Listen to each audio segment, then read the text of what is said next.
اگر احتیاط نہ کی جائے تو عذاب ہوتا ہے، جیسے کہ نبی کریم صلی اللہ علیہ وسلم نے بھی ایک قبر کے بارے میں بتایا کہ اس قبر والا پیشاب میں احتیاط نہیں کرتا تھا۔ لیکن ہمارے ساتھ اکثر ایسا ہوتا ہے جب ہم پیشاب کر کے اٹھتے ہیں تو بعض اوقات جب ہم چلتے پھرتے ہیں تو ایک آدھ قطرہ نکل آتا ہے، تو کیا ہمیں بھی عذاب ہوگا؟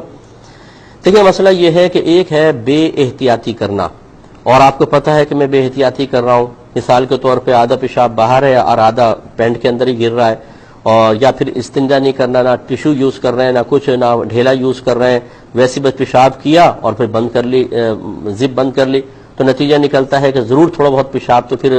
نکلے گا۔ اس قسم کا جو معاملہ ہے یہ عذاب قبر کا سبب بنے گا۔ ایک ہے کہ اپنے طور پہ ہر طرح کی احتیاط کر لی ہے، یا احتیاط کے ساتھ ہی آپ آ رہے جا رہے ہیں، اب کسی بچے نے پیشاب کر دیا، آپ پر چھینٹیں آ گئیں، یا آپ گھر میں تھے غلطی سے پیشاب پہ پاؤں پڑ گیا، یہ جیسے آپ صورتحال بتا رہے ہیں کہ اچھی طرح مطمئن ہو کر اٹھا انسان، لیکن پھر وہ جب چلا پھرا تو دو چار قطرات نکل آئے اور اس سے جسم یا کپڑے آلودہ ہو گئے، تو اس میں یہ ایک مجبوری کی صورت ہوتی ہے۔ اس میں انسان کا چونکہ قصد و ارادہ نہیں ہے، اس کے اندر پہلے اس کی کوتاہی کا دخل نہیں ہے، تو اللہ تعالیٰ کی رحمت سے امید ہے کہ انشاءاللہ اس کو عذاب نہیں ہوگا۔ ہاں، اس پر بھی احتیاطاً توبہ کرنی چاہیے۔ مختصر سے بریک لیں گے، ہمیں یقین ہے آپ ہمارے ساتھ ہی رہیں گے۔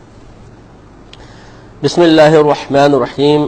یہ پیشاب کے بارے میں کوشچن تھا، تو میں نے آپ کو بتایا کہ جو قصد و ارادے کے ساتھ یا بے احتیاطیاں کرتا ہے اور یا جہالت کے اندر کہ اس کو پتہ ہی نہیں ہے کہ یہ پیشاب حرام ہوتا ہے، پھر اس کا جسم آلودہ ہو، تو بالکل قابل گرفت ہے، اور یہ کوتاہیاں عذاب قبر کا سبب بن سکتی ہیں۔ نبی کریم صلی اللہ علیہ وسلم کا فرمان ذیشان ہے کہ استنزہوا من البول فإن عامۃ عذاب القبر منہ، اس پیشاب کی چھینٹوں سے بچ کر رہو، کیونکہ اکثر عذاب قبر اسی کی وجہ سے ہوتا ہے۔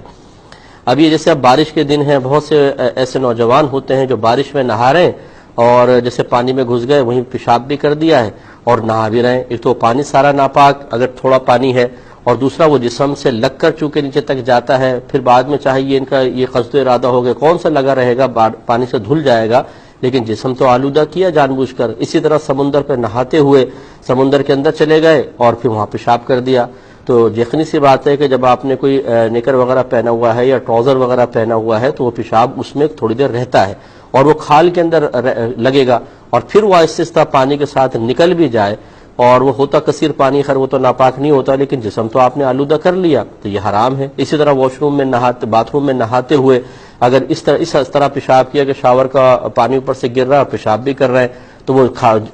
ٹانگوں پہ گر رہا ہے، جسم کے اوپر آ رہا ہے، اور سوچ رہے ہیں چلو دھل تو رہا ہے ساتھ ساتھ، تو یہ لگنا ہی اس کا حرام تھا۔ اس قسم کے امور جو ہوتے ہیں ان میں احتیاط کرنی چاہیے، اور اگر کوئی جیسے صورتحال بھائی نے بتائی کہ کھڑے ہوئے تمام طرح احتیاط کے باوجود پھر بھی کوئی قطرہ نکل آیا اور جسم وغیرہ پہ لگ گیا، تو انشاءاللہ یہ قابل گرفت نہیں ہوگا۔